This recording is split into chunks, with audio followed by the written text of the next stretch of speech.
Welcome to Stay Paid. Today we are answering your burning questions in real estate, business, marketing, and more. On these episodes, we take live calls from the listeners of Stay Paid, and if you want to have your question answered live on the show, make sure to follow us on Instagram. We are at Stay Paid Podcast. Send us a message saying you'd like to come on the show, or you can visit us, remindermedia.com/ask, and submit your questions there. My name is Josh Dyke, joined always by Luke Acree, president of Reminder Media. What's up, everybody? As well as Stephen Acree and Cody Smith from the Acree Brothers Realty team. We have our first caller here, Alea. Hello. Alea from Colorado. Hi, Alea. Hi. Nice to see you guys. Great to see you too. Welcome to Stay Paid, Alea. Really happy to have you on. Would love to hear, you're in real estate. Would love to hear how long you've been in the business. And then what is your biggest struggle right now or a question we can help answer for you? Okay. So I've been in real estate for 5 years. I'm a director of operations for a large team in Colorado. I've been licensed for 2 years, but even though I love people, I prefer my computer. And our biggest struggle right now, and it could be just our geographic place that we're at, but it's recruiting. Like, how do you incentivize agents to join a team? Okay. Well, Leah, can you give us like a little snapshot like of your revenue year to date, your team's revenue, and then your net profits? Yep. We do about 80 million in volume. We closed 2 years ago, we were doing 300. Now we're in the 200s, but again, it's agents fluctuating. And we're $1 million team. We have 7 licensed agents and 4 admin staff. Okay. I love it. And what are you doing right now for recruiting? Like, what's your engine? Begging and pleading. I love the honesty, We're in a really Alea. small town, so that's hard. There's probably only 500 agents in our entire MLS. So in a town like that, they either know you and love you, or know you and don't want to work with you. But we have great culture. We dominate the market. So lately, we've been getting a lot of recruits because we own so much of the market share. But as soon as we tell them our accountability and our standards, we right. Yeah. Yep. And that's not a bad thing. I think it is good to weed people out with your standards. You have to hold to those standards. One of the things that we focused on this year is getting each agent's net profit up. Mm-hmm. And so that we can show to individuals coming in, we get a lot of younger people, and I'm sure you do on your team as well, that want to make over 6 figures. And pretty much everybody on the team right now is making over 6 figures. So we did a deep dive into making sure we got our standards together to make sure that looked good, because it's an easy sales pitch from there. The second thing would be just culturally, right? So we're really pouring into our top producers, and they're actually the ones that are recruiting the most for us at the moment. Like Tim just brought in an agent to the team. We also, who are you partnered with brokerage wise? Keller Williams. Keller Williams, same here. Yeah, so we have a great relationship with our team lead, and we've really honed in on that because he's coming back to us going, what can we do for you guys? Because your brand means something for people to come into Keller Williams. And one of our number one things for him was, we need you to also send us agents that wouldn't be a good fit independent-wise, but would be a great fit on a team. And so just building that relationship is super important. I'd say those are the two most important things. Yeah, and what's y'all's goal? Like, how many recruits do you guys want to get? I'd like to see, I'm trying to get my Rainmaker out of production, trying to get her out of the business. I'd like to see 20 agents. We'd like to expand, but 20 agents and 500 units would be my goal in the next 2 to 5 years. Sweet. So 13 more agents? Mm-hmm. Yep, because at one point, we were going like just to add as many as possible. We got up to 22 agents on the team. Yep. But our issue and a problem there, which doesn't sound like an issue for you, is having the right standards in place that those that aren't actually in it are going to be out really quick from our team. And those that are in it and that hit the standards, they're going to do well because they're following the system. Yep. And we can go from there. So we went from 22 agents and now we have 6 agents. Yep. But we are just as profitable, if not more, than we were with 22 agents. Yeah, and we're the same. We close a ton with a small team, but we've heard it both ways. I mean, we have coaches from all over the country. Some tell us to keep our standards, and some tell us we're sealed to 6 and make it all you have a bunch of views on that. I think the big thing is you just can't kill your culture. And part of that comes down to you have to have the standards. And like when people come into our team, we tell them you have 90 days, right, to get on track to our 24 transaction goal. Super important because it's announced to the team as well. And so when we're in our team meetings, when we do fire them, it does not look as bad. Yeah. Right? If you don't have your standards in place and you're not sharing it like, hey, you're coming to me for help, instead of positioning yourself like, we're coming to you. We need you as a recruit. They need you as the recruit, right? To come onto your team to be profitable. And so we've really shifted that dynamic. And, right now we have about 2 other individuals joining the team that will be top producers just because we're holding to that. Yeah. And also like the long play, like my goal this year is for our team just to add 2 or 3 24 unit producers. Mm-hmm. So instead of like looking to add a ton, I'm just looking for 2 or 3, which right now we're on track for at least 2 really solid recruits, needing just 1 more to really hit my year goal of adding 3 more. Because then that would add, what's that, around 90 units to our base. And our goal this year, we're on track for 300 units. So if we do that over 2 years, we would hit the 500 unit you're going after. Yep. So I would just have like an attack in that way of like goals that you want. And then the biggest thing that we do that helps is we do like a level up system. So I don't know if you're familiar with that. I know Glover does it as well that you might be familiar with. But we have stages and levels of which the more transactions you do, the more we're going to pour back into you with marketing, with leverage, like showing assistance, TC, and things like that. Oh, yeah. And that's we're a free for all. We give them everything right at the get go, and then we did too. And we just learned because like the more that you do, they love that too. It gives them a reward for doing more than just a standard. So if you get to your top level, you're getting everything. That's a lot of stuff. So Luke, go ahead. No, I was going to say such good advice. But I want to share with you. Also think about your, marketing for your business transaction wise is the same as it should be for marketing for your recruits. So I would look at your funnel and go, how many ads are you running, or what's your referral sources? Like Steven said, the team leads, stuff like that. How many leads are you getting a month? What are you doing to those leads? The lead is the candidate, right? And so you've got to have a funnel for your recruits, just like you have a funnel for your marketing. But phenomenal, because, this is a problem that we all have, which is, what do I commit to? And the temptation is when you're not getting success to flip-flop and go, well, maybe I need all the recruits, or maybe I just need the Navy SEAL team. And the truth is the best system is the one you use. It's the same with your values and growing and vision. It's like set the vision, set the values, and just stick to it. But really appreciate you coming on the show. This was phenomenal. And please connect with us on Instagram, because I think Cody and Steven could jump on a Zoom call separate with you and walk you through their whole system. I love that. Yeah. I appreciate it.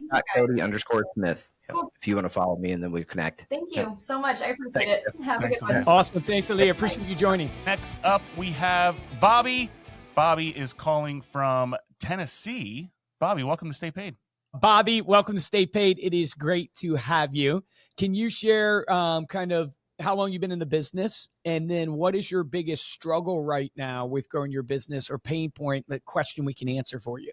Yeah, so I have been in the business for 5 years now, and I work, I'm based out here in Middle Tennessee. I specialize in residential and vacation lake properties, mostly, especially in sought after areas around Thames Ford Lake. If you're familiar with that area, it's gorgeous. It sounds like I need to be familiar with that area. Very nice. Yes. Lots of bass fishing. It's incredible. It's a growing market for second homes, a lot of short-term rentals, and just lakefront living. It's gorgeous. And yeah, I guess I've been using Reminder Media for years now. Thank you. And my Good to Be Home magazine goes out every. Let's go. That's good. I love it. To my top clients, and I rely on the whole package: branded social media posts, email campaigns, landing pages, just to stay on top of mind with my audience. And so, because my business is very relationship driven. So consistency and authenticity are just keys for me personally. And I value, what Reminder Media kind of brings to the table for me to help me maintain a professional presence across all the platforms. Well, Bobby, thank you so much, because no matter what you say from here on out, that's the reason we needed you on the show, just to encourage us today. That's right. So, yeah, but, all joking aside, what's the biggest pain point? Like, what's the thing that you're finding for this year is holding you back, or that you're trying to overcome?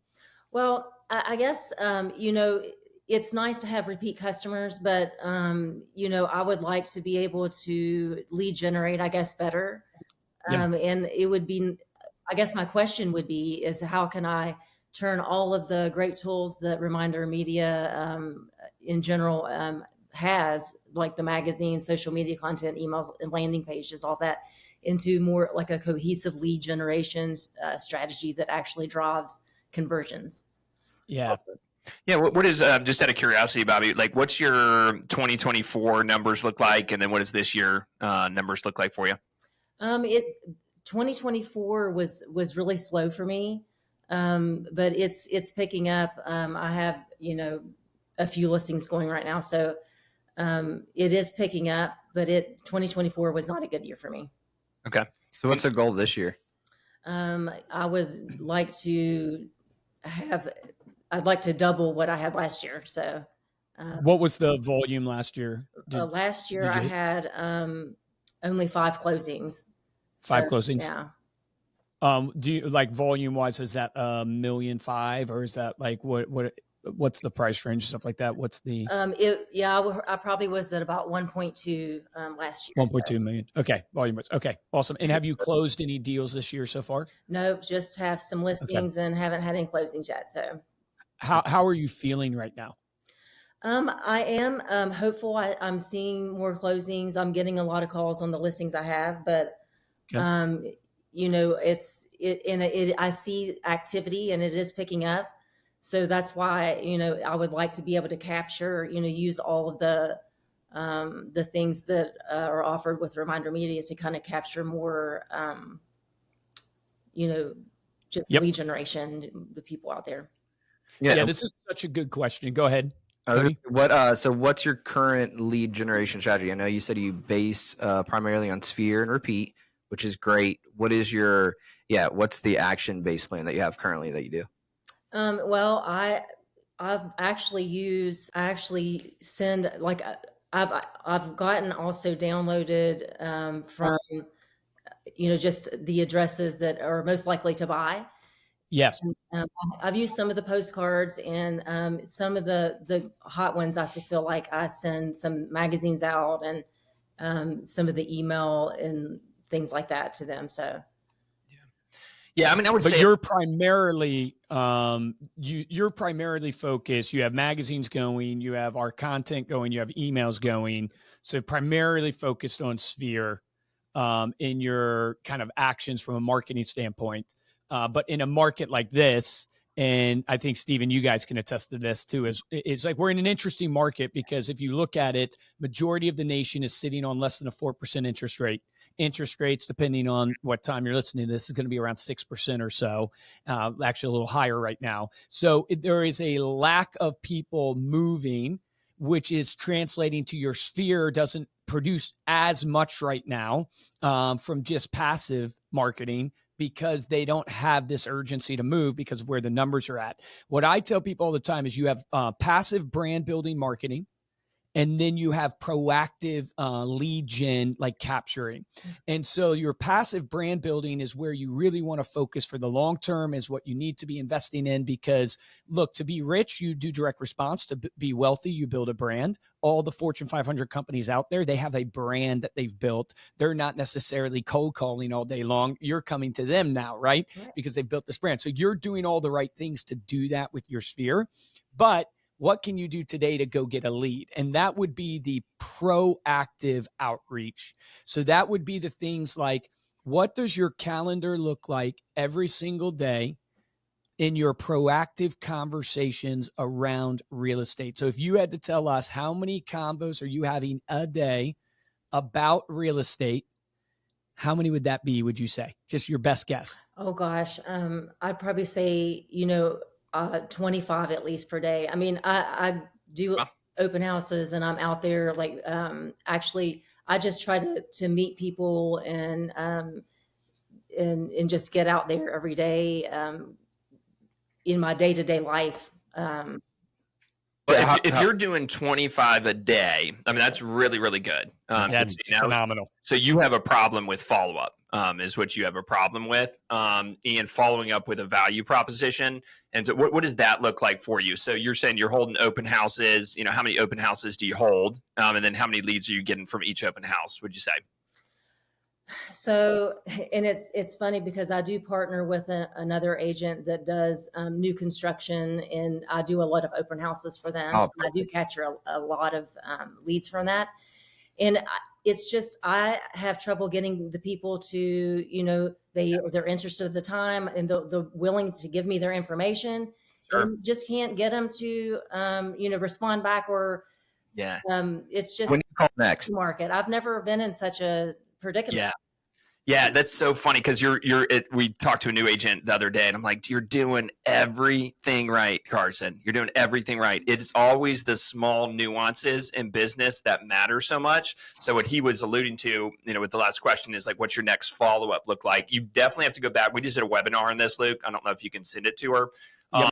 But on open houses, what the follow-up needs to look like. So first off, when at the open house, you have to set up expectations that you're going to follow up. Mm-hmm. And you have to go for the close at the open house. Because when you go for the close, and you know this, I mean, you're a veteran in the business, right? When you go for the close, people are going to give you their true objection.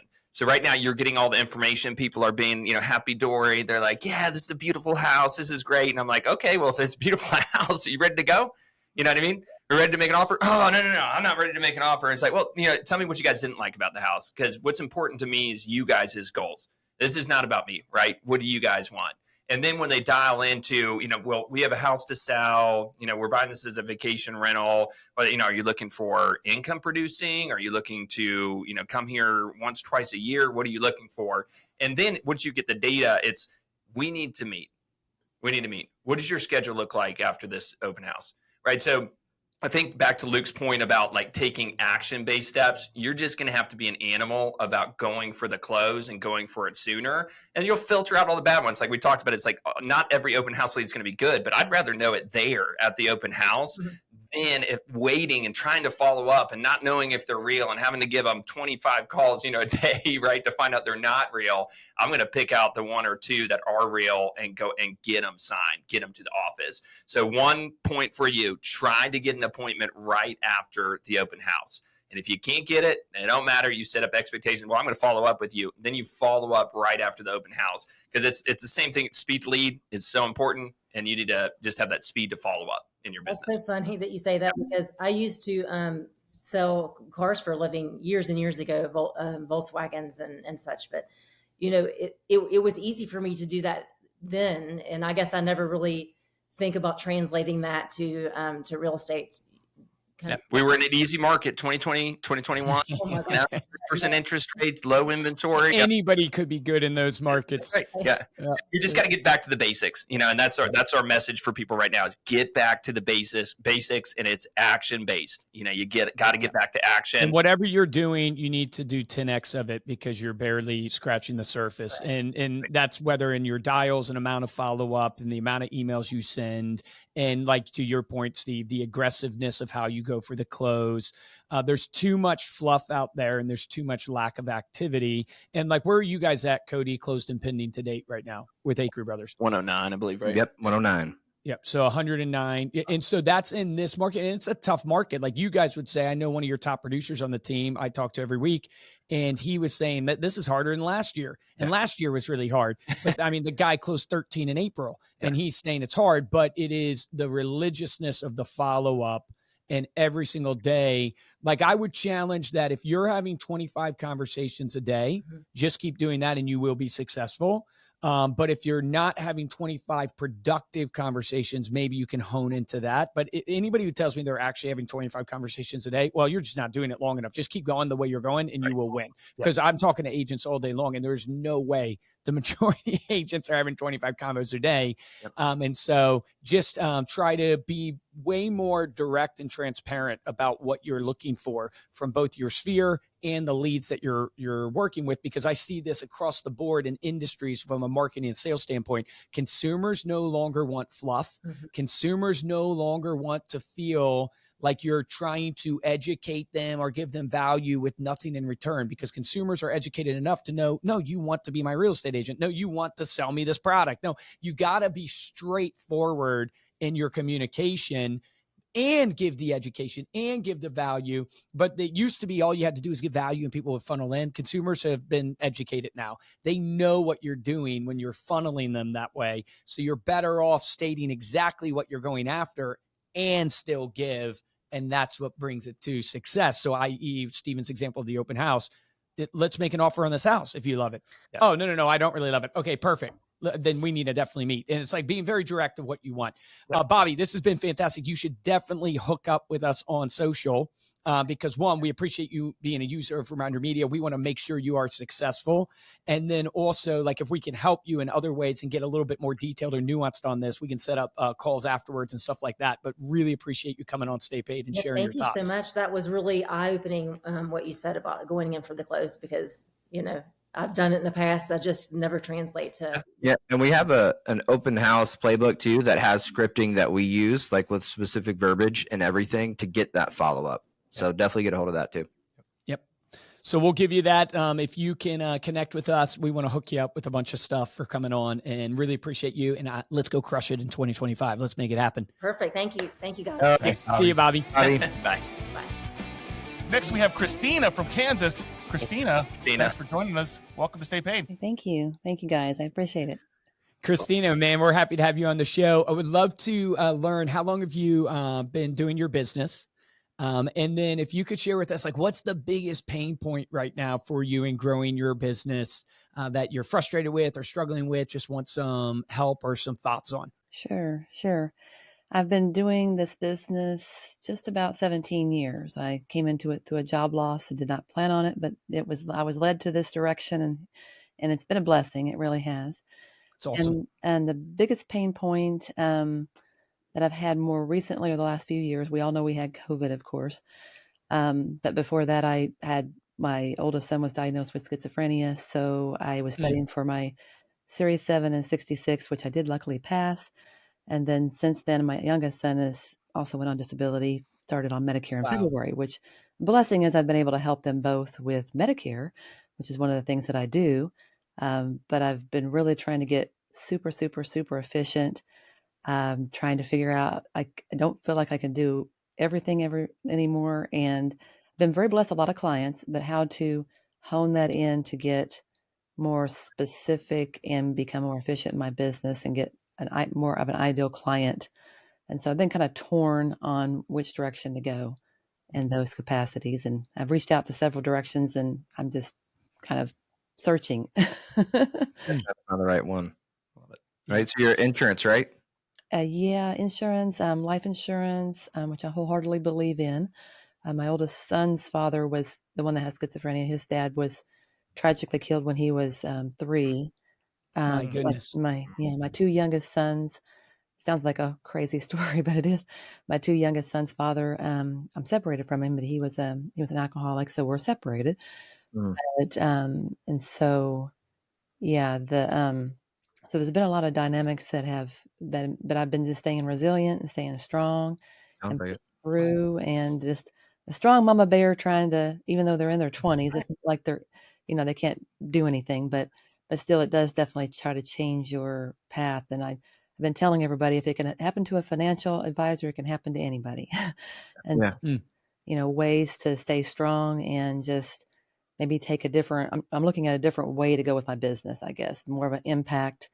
I'm actually going to be on another podcast later today. This is my first actually, but it'll be my second one, I guess, later today. I love it. And so I want to write a book and get out there on mental illness and start helping more and more people. And if I can inspire somebody, that's where I guess I'm at. I love it. Well, you're already inspiring me. Props to you, single mom, 2 kids on disability, if I heard correctly, and entrepreneur doing your own business. So, it already sounds like, you have resilience just beyond belief, which is awesome.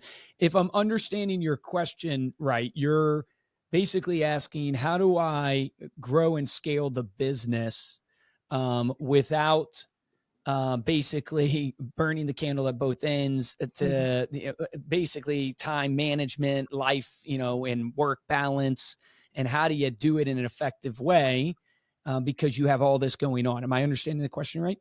Correct. Yes. Okay. Yeah. What was your last year production and your goal this year? Last year, well, was honestly probably the worst year I've ever had in 17 years.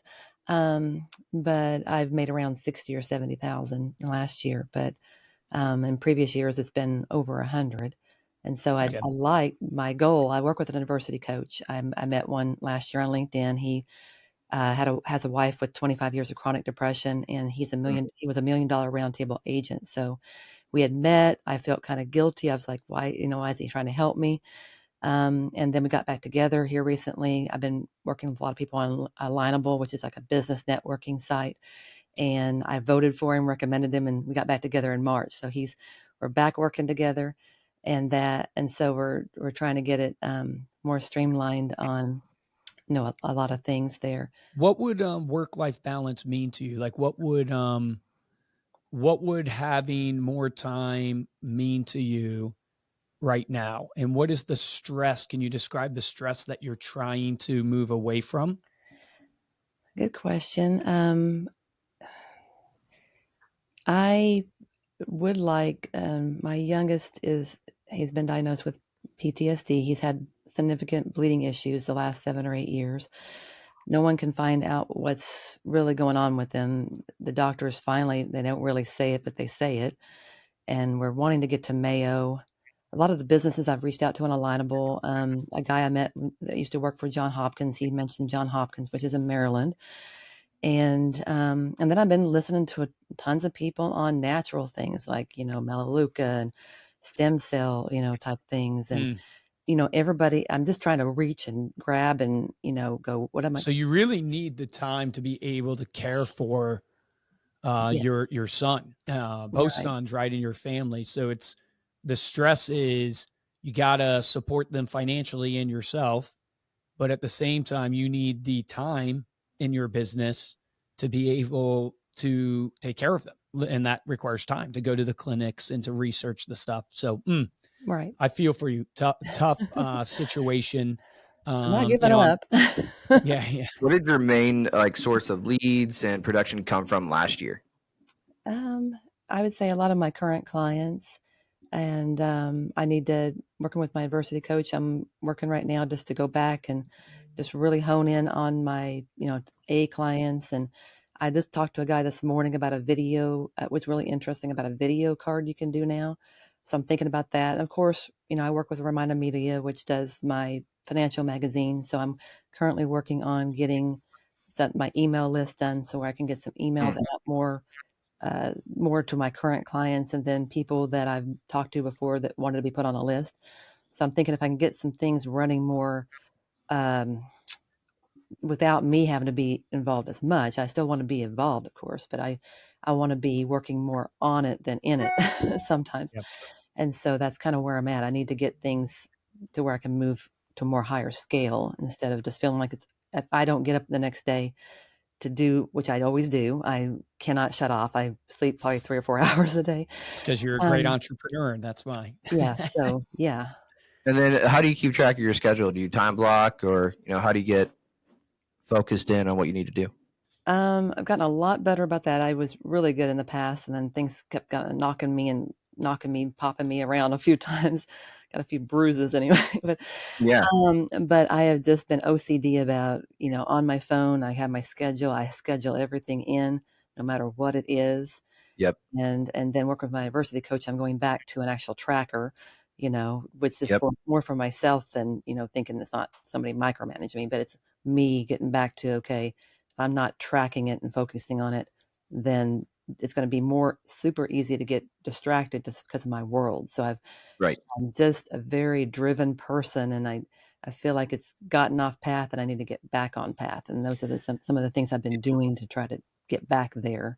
Yeah. What great advice. Yep. Tracking is a huge portion. And so when I'd sit down with agents and I coach them and they don't have any trackability, like time blocking sounds like you're already doing, but if you're not keeping it strictly of what you should be doing, it's hard to coach on because I can't tell you what you should improve on.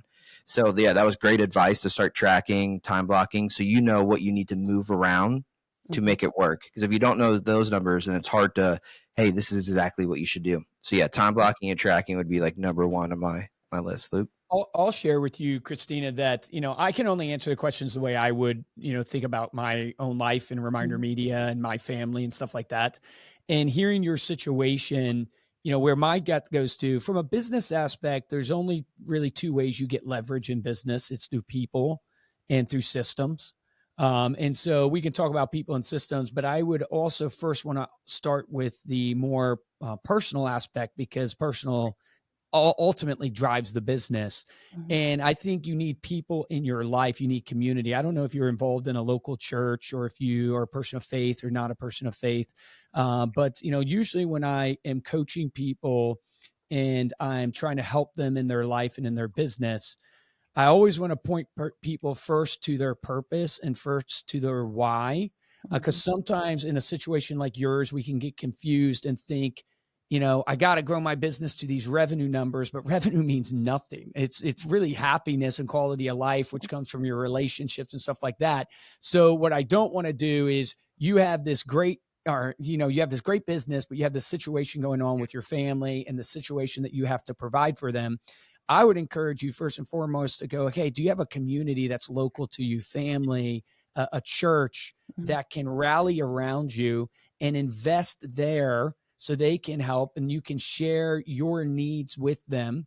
And that's a hard thing to do. That's why I wanted to share it with you, because it's hard to be vulnerable with people and it's hard to share with people, hey, can you step alongside me and support me? And then the reason why I wanted to share that is because it also translates to the business acumen side, which is people and leverage, or people and systems to get leverage in your business. So if you are coming into your day and you're time blocking and your day is just totally packed, the only thing you can do is either hire somebody else to actually give you some of your time back. And that can be an actual hire into your business, like literally a W-2 type or a 1099 employee, or an actual like contract person. Maybe you find them on an Upwork, or you find, a Reminder Media to part with, or systems in your business.